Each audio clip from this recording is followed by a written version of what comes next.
You raise the trouser up, just make sure it's lapping properly. Raise the trouser up, raise the lining up, and then stitch on the angular effect, that tongue, right? Make sure it's lapping properly. So stitch on the angular effect, that tongue, stitch on that tongue. Make sure you stitch on that tongue and make sure it's lapping properly. Don't be in a haste to do that. So hold it carefully, hold it and stitch on that tongue.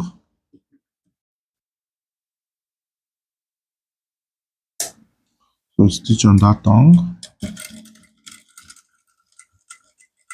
So just like 2 or 3 stitch is ideal, right? So once you have finished stitching on that tongue, you cut your threads, cut your threads. So this is what it looks like.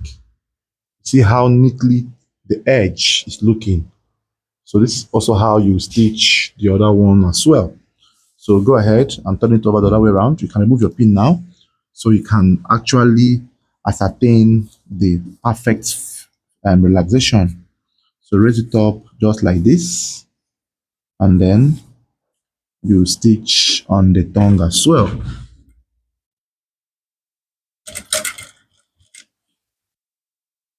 So once you have sewn on those both edges, which is what I've just done now the next thing you're going to do is to, this is how the trouser is, right?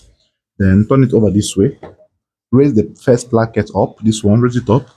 Hold the placket that was close to the lining, and you see this part here, you must sew it. So just hold only these two. Don't sew on this one, only these two.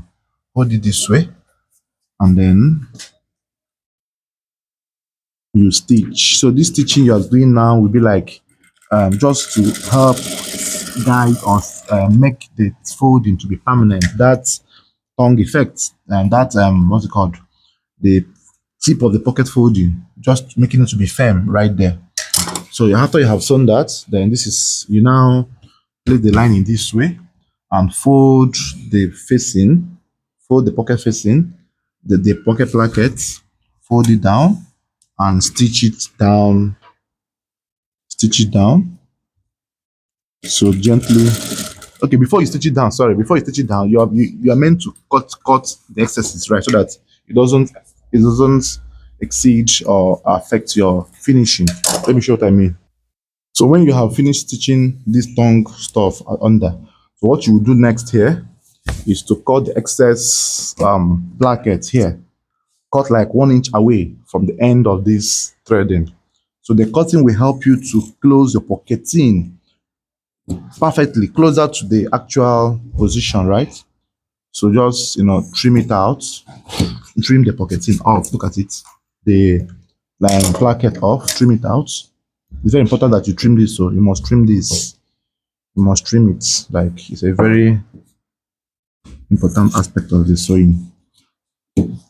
Then after you have trimmed it out, so the next you will do now is to sew that stuff down.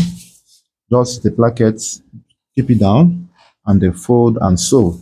So that is what I just wanted to show you guys. So you sew it down.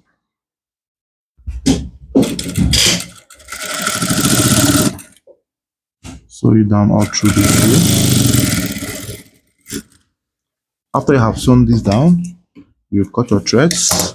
Then the up placket, this other one on top here, just fold like half inch. Fold like half an inch, and then sew it down as well. Sew it down as well. Goes all the way to this point. Then cut your threads. Cut your threads. Just make sure these threads are cut at intervals. Then now you have two options on how to close your lining.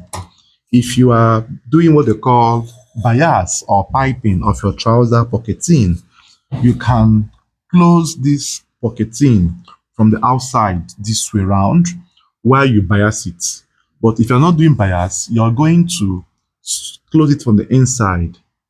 right? It's still the same thing. The only thing different now is to close the pocketing. But the main thing is that you have learned how to create this wet pocket opening.